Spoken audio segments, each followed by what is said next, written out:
Welcome to Lotus Lane Daily. I'm glad you're here. Today's wisdom is for anyone watching the people who raised them slowly grow frail. You know that moment when you reach out to help your father out of the car and your hand finds his arm and you feel how thin it's become?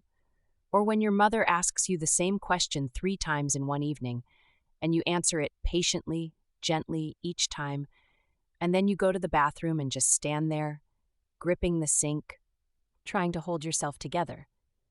That's the moment this article is for. You're not here because you searched for philosophy. You're here because something is quietly breaking inside you, and you don't quite have the words for it yet. The people who once felt like the walls of your world, steady, solid, always there, are getting smaller, slower, more fragile. And the grief of that is strange and particular, because they're still here. You're not mourning someone you've lost. You're mourning something that's changing right in front of you in real time. That kind of grief doesn't have a name, but it's real, and it's one of the hardest things a person quietly carries. The role reversal nobody prepares you for. There's a specific kind of disorientation that comes with watching your parents age. You start doing the things they used to do for you, reminding them to eat, driving them to appointments, sitting beside them in hospital waiting rooms. You find yourself Googling their symptoms at midnight. You start cutting their tablets in half. And somewhere in all of this, a strange guilt settles in. Am I doing enough? Am I patient enough? Why did I snap at her when she forgot again? Why do I sometimes feel resentful and then hate myself for feeling resentful? Here's the truth that no one says out loud. You are allowed to find this hard. You are allowed to be exhausted by it. Loving someone and finding the weight of their decline heavy, those two things are not in conflict. They are both completely true at the same time. You are not a bad child. You are a human being, carrying something heavy, doing the best you can. What this kind of pain is actually telling you. The grief you feel watching your parents age is, at its root, a grief about time, about how little control we have over it, about the fact that the people who seemed permanent are, in fact, not. It pulls back a curtain you'd rather keep closed. This is the part where a lot of articles pivot to something cheerful. We're not going to do that. Because what you're facing, really facing, is one of the most ancient human experiences there is. Every person who has ever lived has watched someone they love grow old and move toward death. This isn't a modern problem or a personal failure. This is what it means to love someone over a long span of time. It is, in its way, the price of having had them at all. A set of philosophical writings from centuries ago puts it this way: life and death are the two faces of the same coin. To understand life, we must understand death. To conquer death, we must live fully. That's not asking you to feel fine about any of this. It's asking you to stay present with it, to resist the urge to look away. And staying present is genuinely the hardest part, what being there actually looks like. People talk about being there for aging parents as if it's a simple, obvious thing. It isn't. It looks different for every family, every set of circumstances, every combination of distance and finances and history and health. So here are some actual concrete things that help, not because they fix the unfixable, but because they make the weight a little more bearable for everyone involved. Ask better questions. Instead of, how are you feeling, which gets the reflexive, fine, fine, try, what was the best part of your week? Or, did you sleep okay last night? Specific questions open real conversations, and real conversations are often what both of you are starving for. Let them still be the parent when they can. Ask for their advice sometimes, even when you don't technically need it. Ask your mother for her recipe for that dish you love. Ask your father what he would do in a situation you're facing at work. This isn't performance, it's dignity. People need to feel that they still have something to give. Write things down. Their stories, the details of their lives, the small things they mention. You will want these later. The name of the street they grew up on, what they were doing the day you were born, what they were afraid of when they were young. Ask. Record. These become precious beyond measure. Get the practical things in order with them not behind their back. Medical preferences, documents, financial matters, these conversations feel brutal to initiate.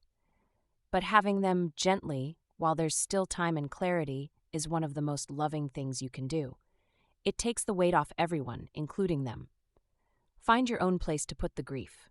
Talk to a friend who gets it. See a therapist if you can. Write in a notebook at night. The feelings need somewhere to go. Not away, but through you. Don't hold them only inside. The days when you feel like you're failing. There will be days when you lose patience, when you say the wrong thing, when you're so depleted that you give less than your best, when you live far away and can't get there as often as you want, when the logistics of caregiving overwhelm you, and you collapse into bed at night feeling like you're failing at something enormous. On those days, remember this: you are not being asked to be perfect. You are being asked to keep going.